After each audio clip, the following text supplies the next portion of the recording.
Assalamualaikum warahmatullahi wabarakatuh. Perkenalkan, saya dari kelompok 2 Ayulan Dari. Di sini saya akan mempresentasikan ejaan yang disempurnakan. Pertama saya akan menjelaskan tentang sejarahnya. Jadi, pada tanggal 16 Agustus 1972, Presiden Republik Indonesia meresmikan pemakaian ejaan bahasa Indonesia.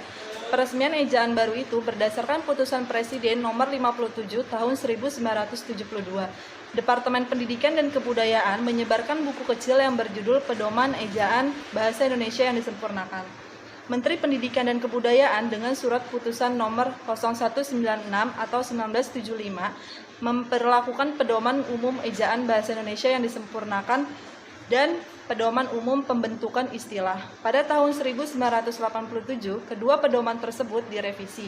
Edisi revisi dikuatkan dengan surat putusan Menteri Pendidikan dan Kebudayaan nomor 0543A atau U atau 1987, tanggal 9 September 1987.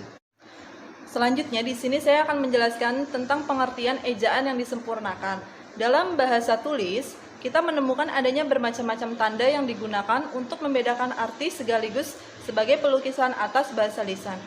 Segala macam tanda tersebut untuk menggambarkan perhentian antara, perhentian akhir, tekanan tanda tanya, dan lain-lain. Tanda-tanda tersebut dinamakan tanda baca. Jadi yang dimaksud ejaan adalah keseluruhan peraturan bagaimana hubungan bunyi ujaran dan bagaimana antar hubungan dari lambang-lambang itu, pemisah dan penggabungnya dalam suatu bahasa. Secara teknis, yang dimaksud dengan ejaan adalah penulisan huruf, penulisan kata, penulisan unsur serapan, dan pemakaian tanda baca. Lalu, fungsi utama ejaan yang disempurnakan adalah sebagai alat pemersatu dan menjadi tolak ukur bagi benar tidaknya pemakaian bahasa seseorang atau sekelompok orang. Saya Anita Rahayu, di sini saya akan menjelaskan tentang ruang lingkup ejaan yang disempurnakan. Ruang lingkup ejaan yang disempurnakan ada 5, yaitu pertama pemakaian huruf, abjad, vokal, konsonan, pemenggalan, kata, dan nama diri. Kedua, penulisan huruf, huruf kapital dan huruf miring. Yang ketiga, penulisan kata, kata dasar, kata turunan, kata ulang, gabungan kata, kata ganti, kau, ku, mu, dan nya. Kata depan di, ke, dan dari, kata sandang, si, dan sang. Yang keempat, penulisan unsur serapan, terutama kata-kata yang berasal dari bahasa asing. Yang kelima, tanda baca dalam penulisan tanda baca tersebut. Meliputi tanda titik, tanda koma, tanda titik koma, tanda titik dua, tanda hubung, tanda pisah, tanda elipsis, tanda garis miring, dan tanda penyingkat. Kemudian selanjutnya, penggunaan ejaan yang disempurnakan yang benar pada penulisan huruf dan kata. Penggunaan huruf kapital. Huruf pertama, nama bangsa. Dalam butir 7 dinyatakan, huruf kapital digunakan sebagai huruf pertama nama bangsa, suku bangsa, dan bahasa. Contoh, bangsa Indonesia dan bahasa Inggris. Yang kedua, yaitu penulisan huruf miring. Pada butir 1, pedoman penulisan huruf miring ditegaskan huruf miring dalam cetakan dipakai untuk menuliskan nama buku, majalah, dan surat kabar yang dikutip dalam tulisan. Contoh, buku jurnalistik Indonesia, majalah Sunda Menjal, dan surat kabar Bandung. Yang ketiga ada kata turunan. Gabungan kata dapat awalan akhiran. Pedoman kata turunan menegaskan jika bentuk dasar yang berupa gabungan kata mendapat awalan dan akhiran sekaligus, unsur gabungan kata itu ditulis serangkai. Contoh, bertepuk tangan, garis bawahi, dilipat gandakan, dan sebarluaskan.